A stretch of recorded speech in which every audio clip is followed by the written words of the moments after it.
In 1986, I moved to Arsha Vidya Gurukulam, an ashram in the Pocono Mountains of Pennsylvania, to attend a 3-year-long course in Vedanta, Sanskrit, and meditation taught by Swami Dayananda. There, 60 students underwent a life-changing journey of spiritual growth that was highly challenging and deeply rewarding.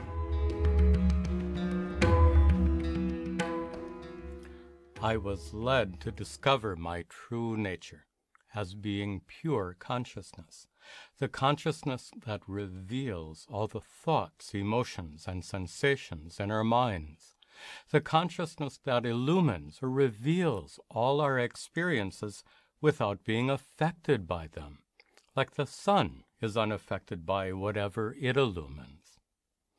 I eventually understood that very consciousness, my own true nature, to be the true source of peace and contentment.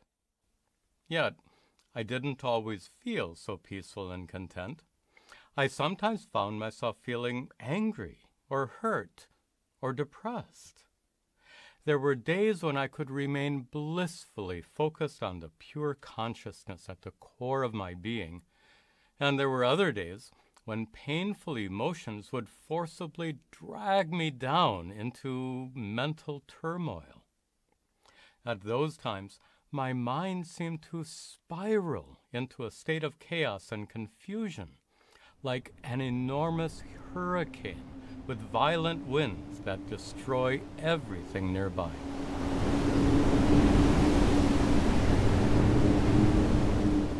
As you know, at the exact center of a hurricane is an eye, where the winds are calm and peaceful. The eye of a hurricane is like the pure consciousness at the center of your being, which remains unaffected by chaotic storms that sometimes whirl inside your mind. By deliberately shifting your attention away from your mind's churning turbulence and focusing instead on the consciousness deep within, you can discover the perfect peace that always abides inside, a peaceful presence that is never affected by the mind's disorder. You can find this peace at the still point, at the center of the mental storm. That can be a great blessing, but unfortunately, those storms can at times grow so powerful that it's impossible to constantly maintain your focus on pure consciousness. And when that focus is lost, you can be swept away by overwhelming currents of emotion and immersed in mental turmoil once again. That was my problem. I would often find myself swept away by storms raging in my mind. And no matter how hard I tried, I couldn't manage to stay focused on the source of peace within me.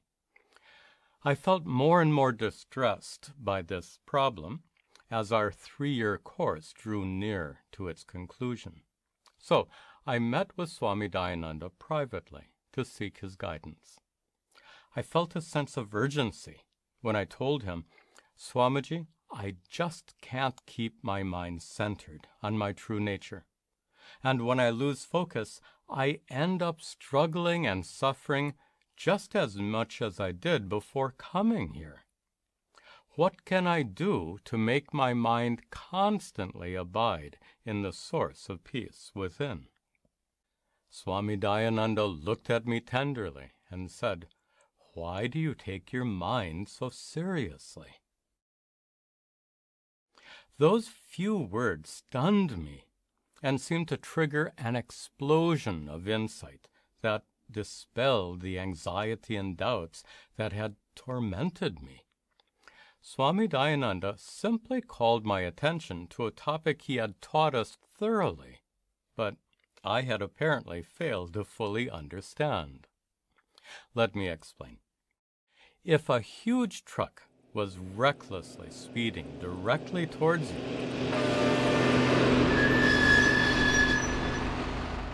you'd take that threat very seriously, and you'd jump out of the way. But suppose you saw that truck in a dream, a special kind of dream in which you knew you were dreaming, a waking dream.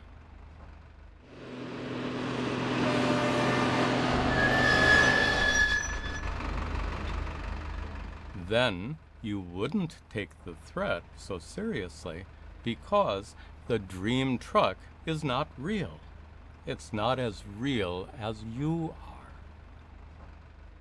A real snake is a genuine threat, but the rope snake that's so well known in Vedanta can't harm you at all. So here's the question. Is your mind as real as you are? Are your thoughts, emotions, and sensations, the mental activities known as vrittis, are they as real as you, the conscious being who experiences them?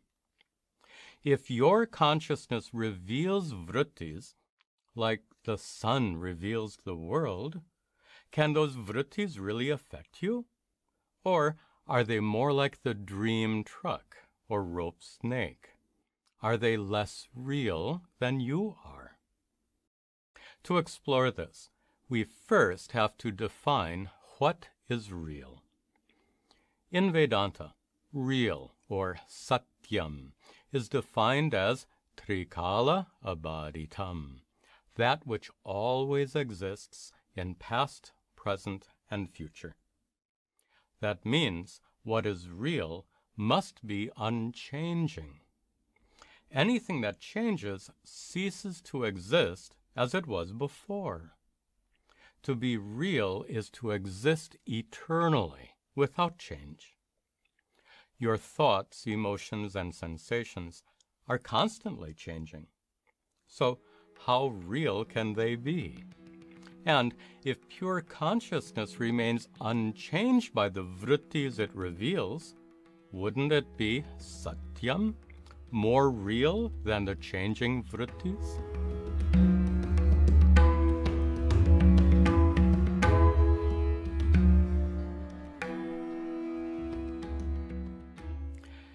It's important for us to understand the relationship between vrittis and consciousness.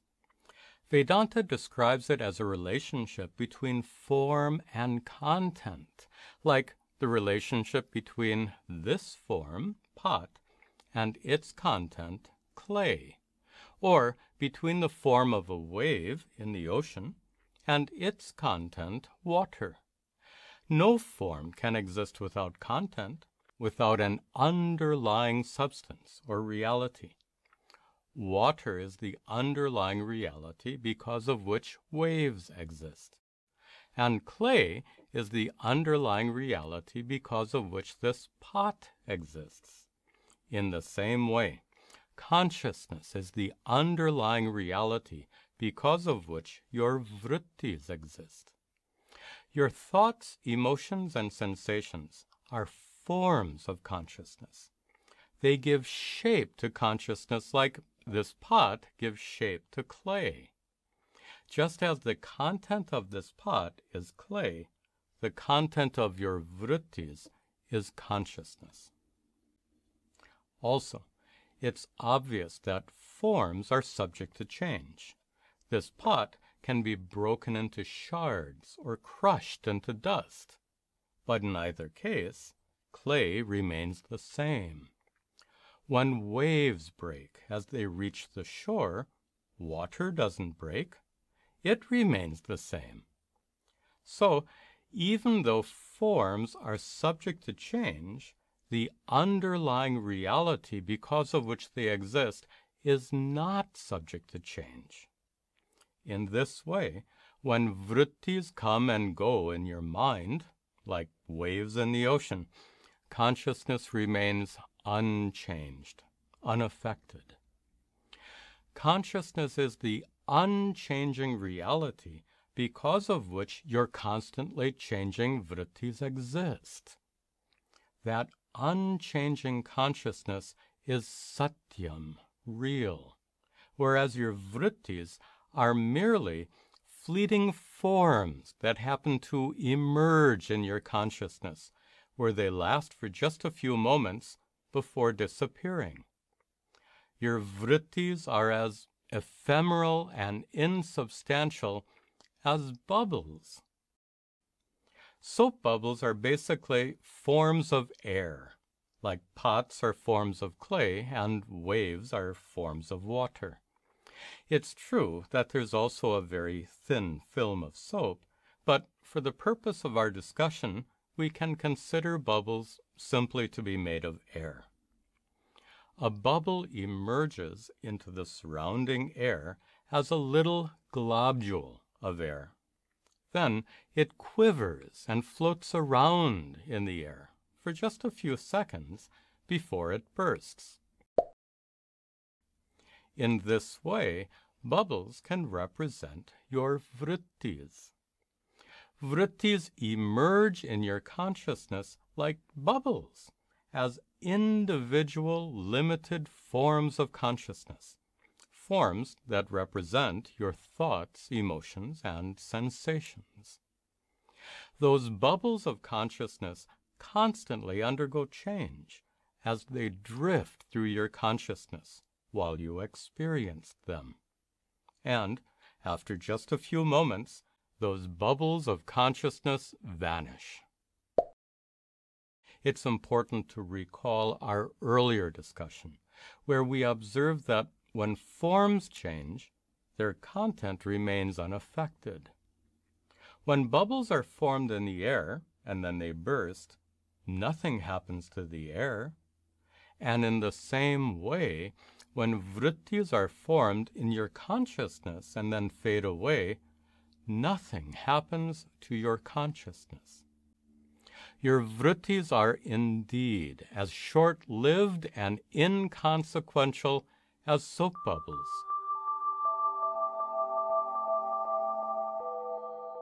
Three kinds of vrittis emerge in your consciousness.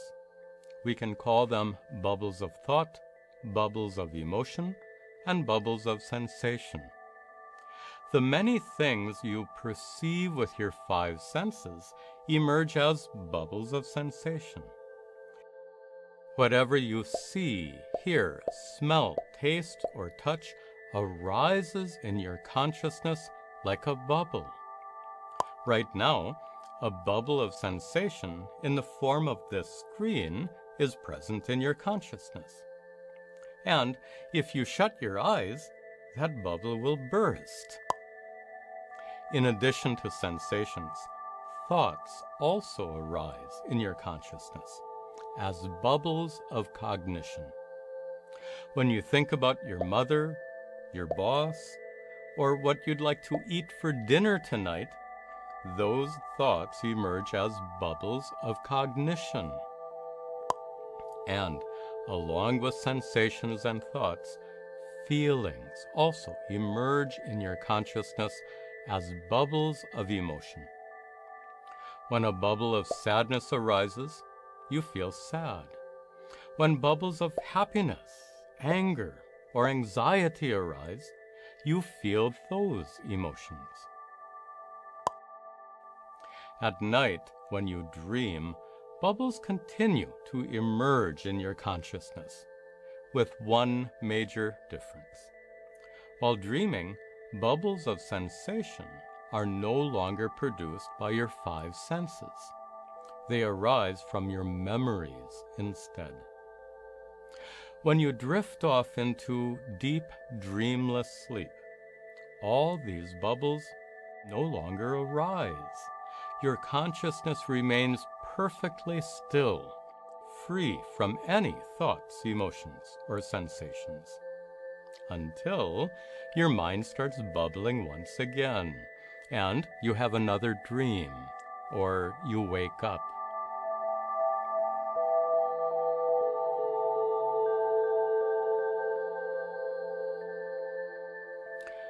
Okay, what's the main point of this elaborate bubble metaphor?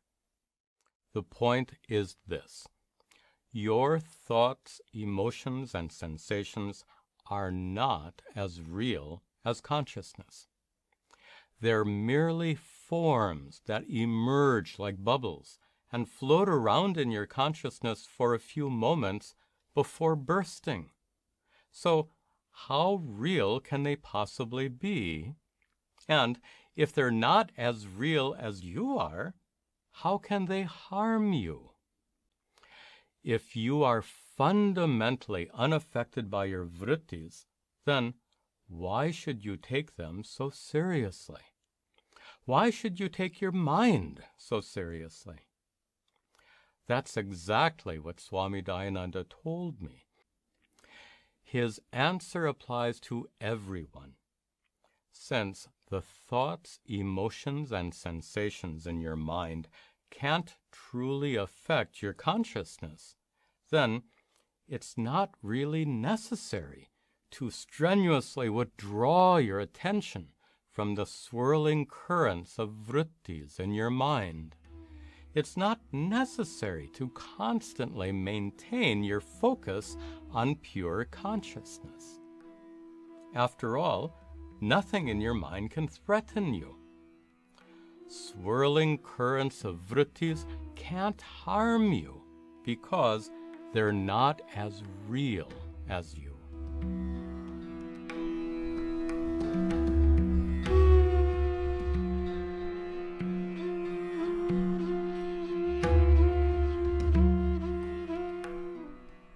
A final observation.